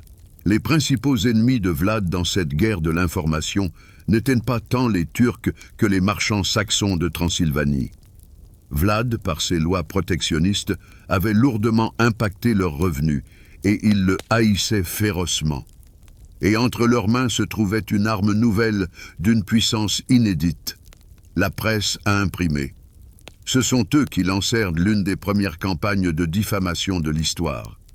Ils prenaient des faits réels sur la cruauté de Vlad et les décuplaient jusqu'à des proportions cosmiques, démoniaques. Dans les villes allemandes commencèrent à circuler des brochures pamphlets bon marché, ornées de gravures dépeignant les atrocités monstrueuses de Dracula. Elles racontaient comment il festoyait parmi les cadavres empalés, comment il faisait bouillir des gens dans des chaudrons, comment il forçait des mères à manger leurs propres enfants rôtis. Ces pamphlets devinrent des best-sellers de leur époque. Ils créèrent l'image non pas d'un simple souverain cruel, mais d'un sadique, d'un maniaque, d'une créature infernale. Et c'est dans ces textes qu'apparaît pour la première fois le motif qui allait directement lier Tépès au vampirisme. Il y était affirmé que Dracula trempait du pain dans un bol rempli du sang de ses victimes. Ainsi, grâce à la propagande ennemie, le prince historique commença à se transformer en buveur de sang bien avant Bram Stoker. Et voici un exemple classique de la façon dont l'histoire est écrite par les vainqueurs, et dans ce cas, par ceux qui avaient accès aux médias. Prenons le célèbre épisode de l'extermination des boyards. Dans les pamphlets, cet événement est décrit comme un acte de pure folie. Dracula aurait prétendument convié des centaines de boyards à un festin, leur aurait posé une question insidieuse sur le nombre de princes qu'ils avaient survécu, et, après avoir obtenu leur réponse, aurait ordonné de les empaler tous, afin que personne ne puisse plus entraver le règne. Dans cette version, Vlad est un tyran fou, tuant pour le plaisir. Mais si l'on examine cet événement à travers le prisme des sources roumaines et de la logique politique, le tableau change radicalement. Les vainqueurs, les Saxons, ont passé sous silence l'essentiel. La haute noblesse de Valachie était la principale force déstabilisatrice du pays. C'étaient les oligarques de l'époque qui ourdissaient constamment des complots, renversaient et assassinaient les dirigeants qui leur déplaisaient. Ce sont eux qui étaient coupables du meurtre traître du père et du frère aîné de Vlad lui-même. Ainsi, son action n'était pas une crise de folie, mais une purge politique cruelle, mais absolument rationnelle. C'était une opération spéciale visant à éliminer une cinquième colonne, destinée à consolider son pouvoir et à stabiliser l'État face à la menace ottomane. La cruauté était réelle, mais le motif n'était pas sadique, il était politique. Mais cette version ennuyeuse, bien sûr, a perdu face à l'histoire captivante du festin avec les morts. C'est ainsi que la diffamation l'a emporté sur la vérité historique. La conception première de la chasse aux vampires était certes terrifiante, mais fondamentalement protectrice. C'était un pacte sacré entre les vivants et les morts, une mesure extrême adoptée en réponse à une menace réelle et mortelle. Les moyens, la profanation de la tombe, le pieu, le feu, étaient monstrueux, mais la fin, le salut de la communauté, les justifiait aux yeux des gens. Mais à un certain moment, un glissement imperceptible mais fatal s'est produit. La question a cessé d'être « Qui, parmi les morts, nous tue ?» Elle est devenue « Qui, parmi les morts, nous gêne ?» À cet instant précis, la fin a cessé de justifier les moyens. Les moyens sont devenus une fin en soi. La chasse aux vampires, d'une mesure désespérée de protection, s'est transformé en un instrument idéal pour régler des comptes, redistribuer des biens et éliminer les indésirables. Ce fut le second et définitif point de non-retour. Cette division interne peut être illustrée au mieux par le conflit entre deux archétypes, deux anciens alliés. D'un côté, le vieux curé de village. Pour lui, le rituel d'exhumation est un péché abominable et un traumatisme spirituel des plus lourds, qu'il n'entreprend qu'en ultime recours, avec prière et tremblement. Il est le gardien de l'horreur sacrée, il se souvient que c'est un dialogue avec des forces qui dépassent l'entendement humain. De l'autre côté, le jeune prévôt, pragmatique et ambitieux. Il a vu comment ce mécanisme fonctionnait. Il a compris que l'accusation de vampirisme est une arme absolue, qui non seulement résout le problème de la panique, mais permet aussi de se débarrasser impunément de n'importe quel problème dans le village. Pour lui, ce n'est pas un mystère, mais une technologie du pouvoir. Et voici qu'un jour, dans le village, un meunier aisé mais mal aimé de tous décède, laissant derrière lui des terres fertiles et une jeune veuve. Peu après les funérailles, l'enfant de quelqu'un tombe malade. Le prévôt déclare immédiatement que c'est l'œuvre du meunier défunt. Il y voit une opportunité idéale. Apaiser les parents effrayés, se débarrasser d'une famille gênante et se partager la terre libérée. Il exige du prêtre l'autorisation d'exhumer. Mais le prêtre, observant les symptômes de l'enfant, y voit une fièvre ordinaire et non une maladie vampirique. Il ne voit pas de signes, ne sent pas l'étreinte glaciale d'un mal véritable. Il refuse de donner sa bénédiction, affirmant qu'il n'y a aucune raison de troubler le repos du défunt. Et c'est alors que le prévôt commet l'acte symbolique qui marque le tournant définitif. Il trahit l'idée même, la retournant contre son gardien. Il accuse publiquement le prêtre de collusion avec les forces impures, de couvrir le vampire par cupidité ou par lâcheté. Rassemblant les hommes les plus sombres et les plus avides, il les conduit au cimetière, outrepassant l'autorité de l'Église. Ce n'est plus une procession rituelle, c'est une expédition punitive. Les prières sont remplacées par des cris éméchés, et la peur sacrée par l'anticipation du gain. Ils ouvrent la tombe du meunier. Le processus même d'exhumation se transforme en farce. Ils ne cherchent pas les signes, ils les décrètent. Toute tache sur le suaire, toute allusion à un gonflement, tout devient une preuve irréfutable. Le prêtre, tentant de les arrêter, est repoussé et humilié.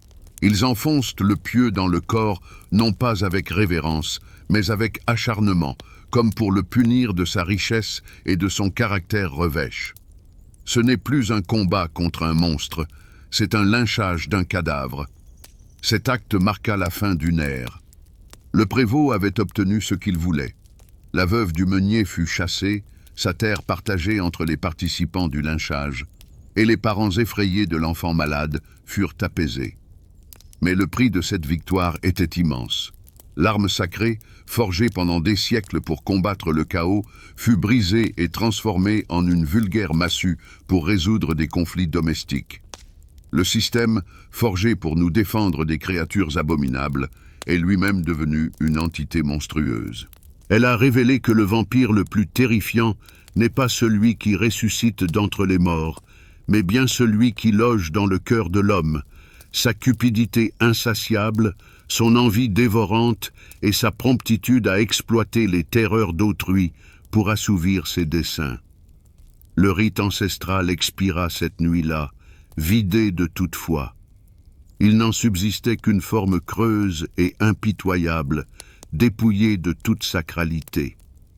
Lorsque la poussière retomba et que les cendres du vampire consumé furent emportées par le vent, un étrange silence s'abattit. Ce n'était pas la quiétude de la guérison, c'était le mutisme glacial d'une morgue. La société, ébranlée par une telle commotion, ne put jamais recouvrer son état d'antan. Et dans ce nouveau monde, irrémédiablement défiguré, se dessinaient clairement ses vainqueurs et ses perdants. Les vaincus n'étaient pas seulement les familles des accusés, rayées de l'existence et de la mémoire collective. C'est l'antique structure sociale elle-même, édifiée sur des traditions séculaires et l'autorité de l'Église, qui fut défaite. Quant aux gagnants, ce ne furent ni les héros ni les justes. Ce furent les cyniques. La nouvelle élite, portée par la houle de la peur, était constituée de ces prévôts pragmatiques qui avaient saisi que la terreur était la ressource la plus précieuse et la plus aisément monnayable. Cette nouvelle élite ne jouissait ni de la lignée des anciens boyards, ni de la dignité ecclésiastique des prêtres. Leur autorité ne reposait que sur un seul pilier, le monopole de l'interprétation de la menace. Ils se muèrent en experts de la peur, en gestionnaires de crise qui maîtrisaient l'art d'enclencher et de stopper la mécanique de la chasse aux morts. C'étaient eux qui décidaient quelle bizarrerie relevait de la simple excentricité et quelle autre annonçait un futur vampirisme. Ils décrétaient quelle mort était acceptable et quelle autre demeurait suspecte. Entre leurs mains, l'accusation de vampirisme cessa d'être une simple arme pour se transformer en un outil de régulation politique, capable de maintenir toute la communauté dans un état de tension latente et de dépendance vis-à-vis de leur expertise. Et l'économie de ce monde nouveau reposait littéralement sur des ossements. Chaque chasse fructueuse entraînait une redistribution microscopique des biens. La maison, le bétail, la terre et le maigre patrimoine du vampire et de sa famille bannie étaient redistribués parmi les vivants. Cela créait un stimulant économique monstrueux. La chasse aux vampires cessait d'être une simple mesure de défense. Elle se muait en un secteur économique de l'ombre, une loterie cruelle où l'on pouvait améliorer sa condition matérielle aux dépens du voisin défunt. Dans les villages où la vie était désespérément miséreuse, la tentation était bien trop grande. Ainsi, la peur d'un mal surnaturel enfanta un mal économique bien réel. Mais les transformations les plus profondes s'opérèrent dans la psychologie des survivants. Il ne s'agissait pas de l'euphorie des vainqueurs, c'était un traumatisme collectif, profond mais refoulé. Ceux qui avaient participé à la profanation d'une tombe, ceux qui avaient enfoncé un pieu dans le corps de leur voisin de la veille, ne pouvaient simplement pas reprendre le cours de leur existence habituelle. Pour justifier leurs actes, pour ne pas sombrer dans la folie face à la conscience de leurs méfaits, il leur fallait croire avec une ferveur encore plus grande en la monstruosité de l'ennemi anéanti. Plus leur acte était barbare, plus le vampire devait être démoniaque. Cela créait un cercle vicieux. La cruauté enfantait la foi, et la foi justifiait une nouvelle cruauté. La vision du monde des êtres humains se transformait de manière irréversible. Le monde ancien, où existait un ordre intelligible, vie, mort, repos éternel, était en ruine. Désormais, la mort cessait d'être une fin. Elle devenait le prélude potentiel d'une nouvelle guerre. Chaque enterrement se muait en une source d'angoisse, chaque maladie en un motif de suspicion. Les relations de voisinage étaient empoisonnées par la méfiance. Qui d'entre eux serait le suivant? Et qui serait celui qui viendrait, pelle en main, devant votre tombe? La communauté, jadis unie par les liens du sang et la foi partagée, était désormais liée par une peur et une culpabilité commune. Au final, la société, ayant traversé cette hystérie vampirique, devenait plus recluse, plus méfiante et plus cruelle. Elle avait survécu, mais en avait payé le prix de son âme. Elle avait appris à combattre les monstres, mais, dans le processus de cette lutte, elle avait elle-même absorbé leurs pires caractéristiques. Elle n'avait pas vaincu les ténèbres, elle avait simplement appris à les utiliser à ses propres fins. Et ce fut la conséquence la plus terrifiante. L'horreur la plus profonde ne résidait pas dans le fait que les morts se relevaient de leur tombe, mais dans celui que les vivants, en les combattant, perdaient toute leur humanité. Derrière tout ce sang, cette peur et ces ossements brisés, il n'y avait pas qu'une simple hystérie. Derrière se tenait un système philosophique puissant, cohérent et, à sa manière, harmonieux. L'idée centrale qui régissait l'ensemble était la conception de l'ordre cosmique. Dans la vision du monde des peuples de l'ère pré-scientifique, l'univers n'était pas un ensemble de phénomènes chaotiques, mais un organisme vivant, fragile, où tout était interdépendant. Le monde des vivants et celui des morts, la récolte dans les champs et les phases de la lune, la santé d'un être humain et l'intégrité de sa tombe, tout cela constituait les rouages d'un mécanisme unique. Et ce mécanisme exigeait le respect le plus strict des règles, en particulier dans un état aussi liminal que la mort. Une mort incorrecte n'était pas une tragédie personnelle. C'était une avarie dans le moteur du monde qui provoquait inévitablement un dysfonctionnement de tout le système. Épidémie, mortalité du bétail, chaos. Et la chasse aux vampires n'était pas un acte de barbarie, mais une tentative désespérée de trouver et de remplacer la pièce défectueuse pour réparer l'univers. Le moteur intellectuel de ce système n'était pas un philosophe en particulier. Ce moteur, c'était le gardien de la tradition collectif et anonyme, le prêtre de village, l'ancien ou le guérisseur. Sa force ne résidait pas dans l'innovation, mais dans la mémoire. Il n'inventait pas de nouvelles idées. Il était une archive vivante, conservant les lois non écrites des ancêtres. Il était l'ingénieur en chef de ce cosmos, sachant précisément comment effectuer les travaux de réparation. Il savait que le pieu devait être en tremble, car c'est sur cet arbre, selon la légende, que Judas s'était pendu, et que cet arbre portait la marque de la malédiction de la trahison. Il connaissait les prières à réciter pour sceller la tombe. Il était le cardinal gris de ce monde, dont le pouvoir ne reposait pas sur la force, mais sur le savoir sacré, sur l'accès au mode d'emploi de la création. Et c'est ainsi que cette doctrine philosophique antique, repliée sur elle-même, fondée sur le rituel et la foi, se heurta à une alternative jeune, agressive et incroyablement sûre d'elle. Face à elle se dressait la philosophie de la raison, enfant du siècle des Lumières. Ces adeptes n'étaient pas des prêtres, mais des médecins et des fonctionnaires. Leurs armes n'étaient pas des prières, mais des protocoles. Leur objectif n'était pas de restaurer l'ordre, mais de comprendre le mécanisme. Ce fut un débat fondamental d'idées, qui se déroula juste au bord d'une tombe serbe éventrée. Le gardien de la tradition, contemplant le cadavre non décomposé, y voyait un signe. C'était un message venu d'un autre monde, confirmant la justesse des lois ancestrales. Sa question principale était « Qu'est-ce que cela signifie ?» Le médecin de la commission impériale, observant le même corps, n'y voyait qu'un symptôme. C'était un phénomène biologique qu'il fallait décrire, mesurer et classer. Sa question principale était « Comment cela fonctionne-t-il »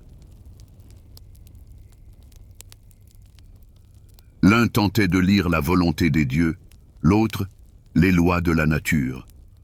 Pour l'un, le gémissement s'échappant de la poitrine du défunt lors du coup de pieu était la voix d'un démon.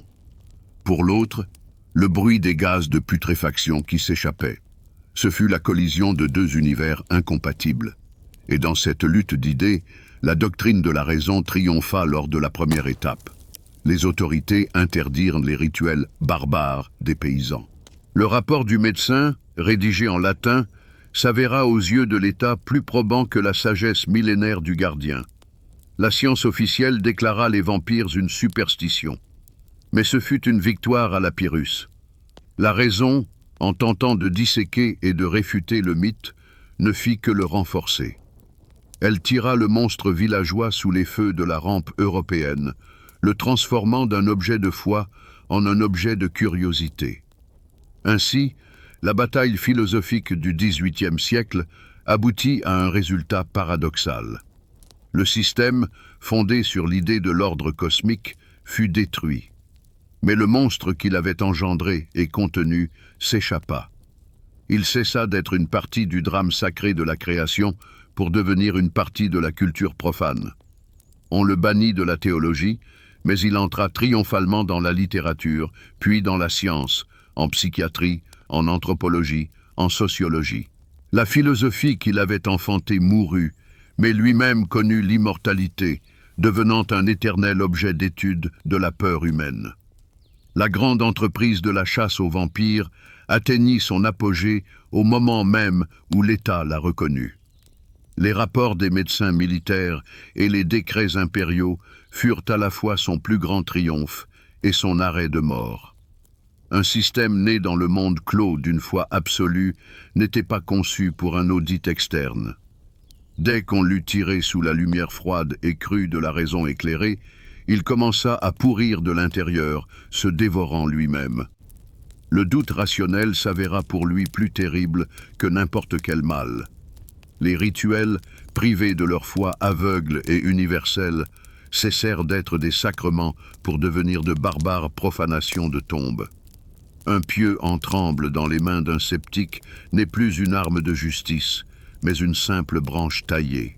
Le système commença à s'effondrer sous son propre poids, car son principal élément porteur, la certitude collective, se fissura et se réduisit en poussière. Nul besoin d'un ennemi extérieur. Mais lorsque le système mourut, son immense et puissant héritage, l'image même du vampire, resta sans propriétaire. Et aussitôt, une lutte impitoyable pour s'en emparer commença.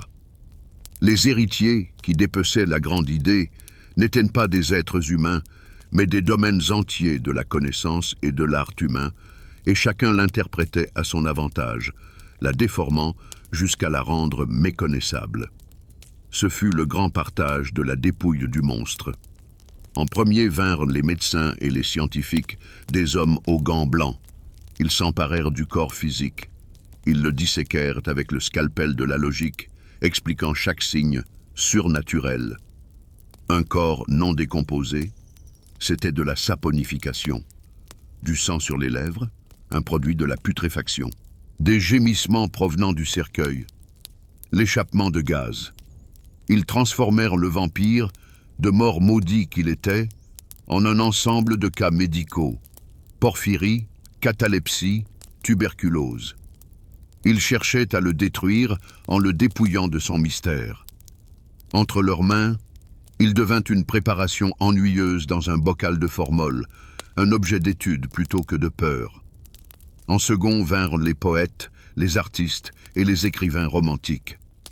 Ils se détournèrent avec mépris du corps en décomposition et s'emparèrent de son âme immortelle.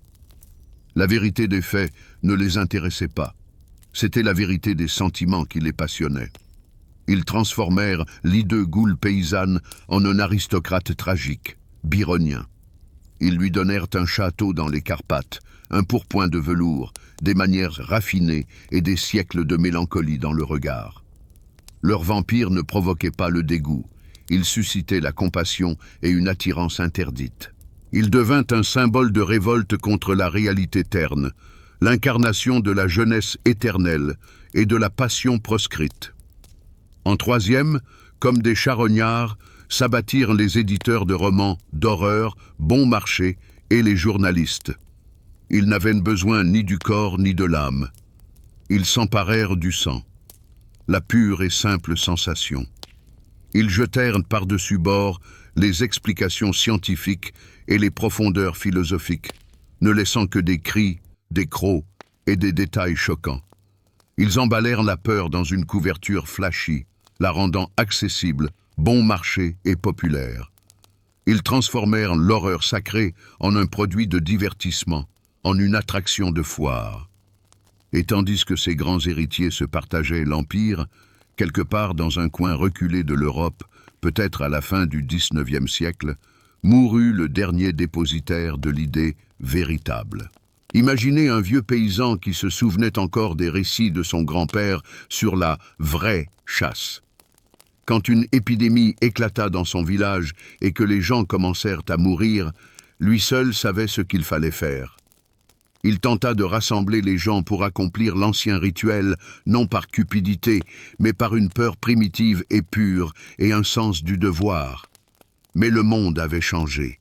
Ce n'était pas un démon qui se dressa sur son chemin, mais un gendarme au bouton brillant. Sa tentative d'ouvrir une tombe fut qualifiée non d'acte sacré, mais de crime pénal. Profanation de sépulture. Ce vieil homme, probablement jugé fou et arrêté, était le dernier vestige. Son échec tragique et ridicule signa la fin de toute une époque.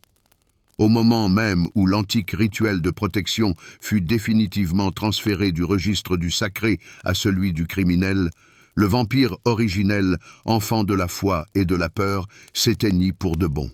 Il laissa derrière lui 3 descendants puissants, mais radicalement différents de lui. Un ennuyeux cas médical, un magnifique héros littéraire et un roman de gare sanglant. La lutte pour l'héritage prit fin. L'original fut à jamais perdu. Après que les Lumières eurent porté leur coup dévastateur, le vampire authentique, celui du folklore, sombra dans un sommeil léthargique qui dura près d'1 siècle. Son héritage ne fut pas simplement oublié. Il fut enseveli sous une épaisse couche d'explications rationnelles et d'interdits officiels. Il se transforma en une superstition honteuse, en un spectre d'un passé obscur dont il était inconvenant de parler en bonne société. Comme un ancien texte païen effacé d'un parchemin pour y inscrire la vie d'un saint, le mythe du vampire fut évincé de la mémoire culturelle par un nouveau récit éclairé. Il ne survécut que dans les villages les plus reculés, dans les traditions orales, tel un dialecte en voie d'extinction, intelligible seulement à quelques vieillards. Pour le grand monde, il était mort, et son faire-part officiel fut constitué par ces mêmes rapports qui, jadis, l'avaient rendu célèbre.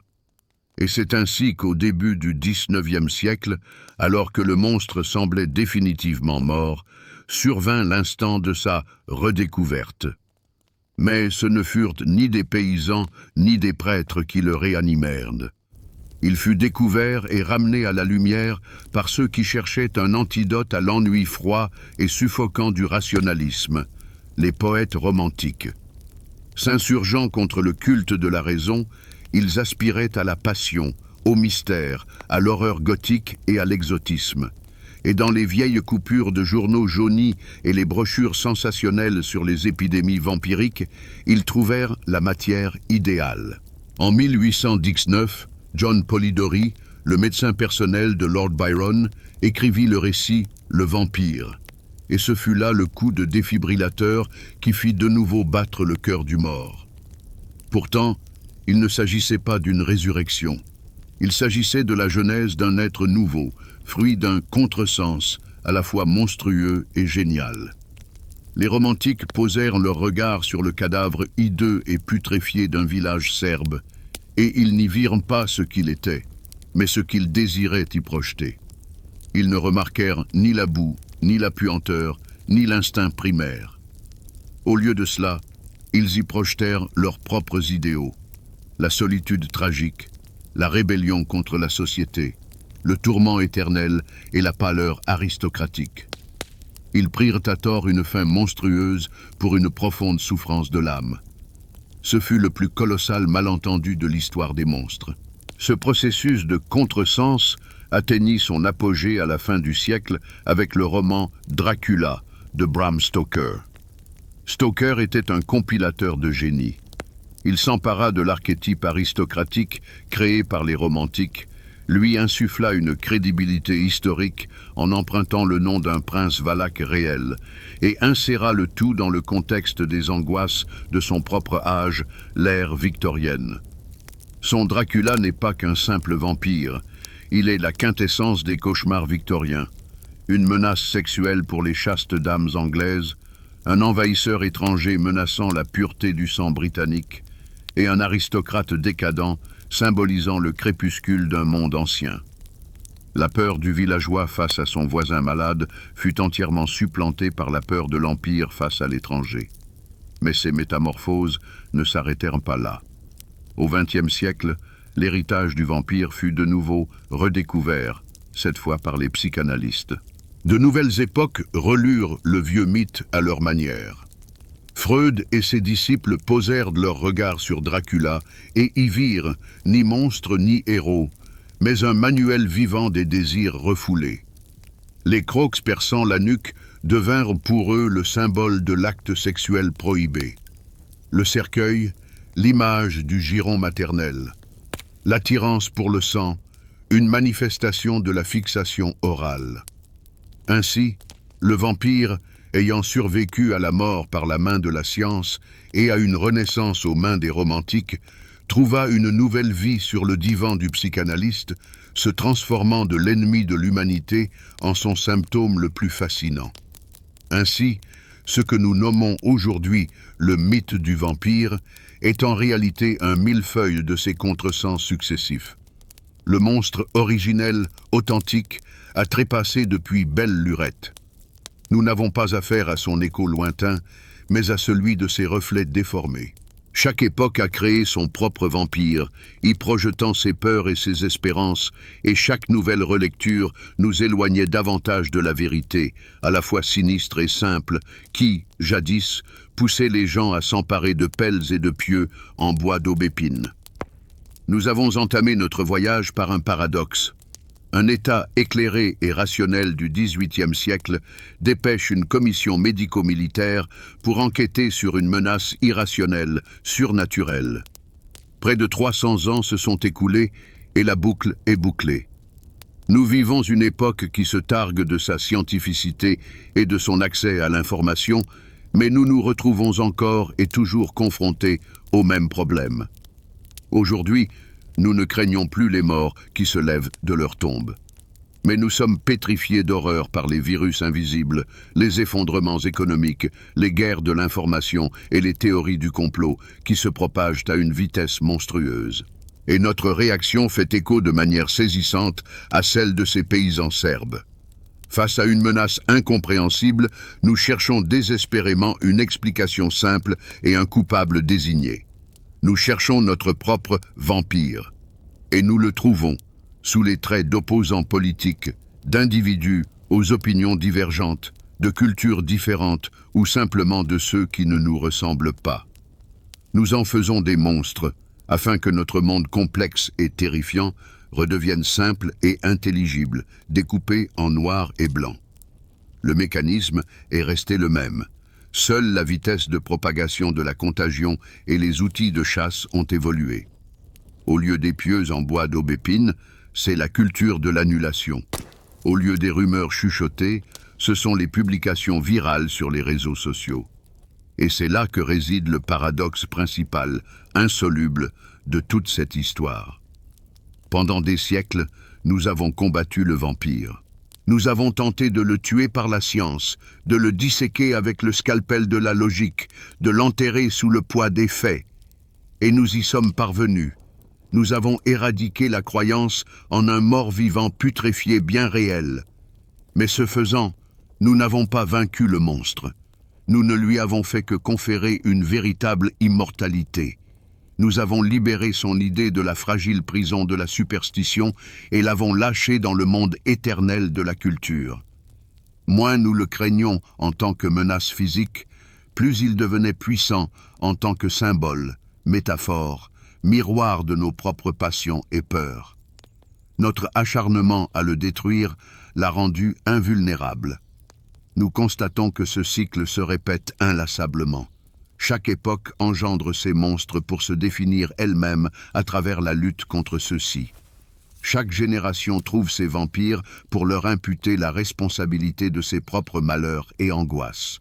Nous les créons, nous les combattons, nous les vainquons, puis ils renaissent sous une forme nouvelle, encore plus parfaite, pour nous défier à nouveau. C'est la grande, l'infinie danse entre l'humanité et son ombre. Ce monstre que nous avons traqué à travers les âges n'est, en fin de compte, rien d'autre que notre propre reflet. Il est l'incarnation de tout ce que nous craignons et haïssons en nous-mêmes. Notre voracité, notre cruauté, notre soif de pouvoir et notre capacité à perdre notre humanité face à la peur. Il nous est nécessaire afin que, en le contemplant, nous puissions dire « Ceci, ce n'est pas moi. Je suis différent. Je suis humain. » Et en contemplant toute cette histoire grandiose, sanglante et tragique, ce cycle infini de création et de destruction, surgit la question fondamentale, la question finale, à laquelle il n'y a et ne peut y avoir de réponse. Ce ballet éternel avec les monstres est-il une composante nécessaire de la nature humaine, ce mécanisme même qui nous permet de définir les frontières du bien et du mal, de la lumière et des ténèbres? Ou bien est-ce un cercle maudit dont nous sommes condamnés à ne jamais nous extraire, répétant inlassablement les mêmes erreurs sur une nouvelle spire de la spirale, trouvant toujours de nouveaux ennemis à l'extérieur, juste pour ne pas avoir à sonder l'abîme qui se cache en nous-mêmes?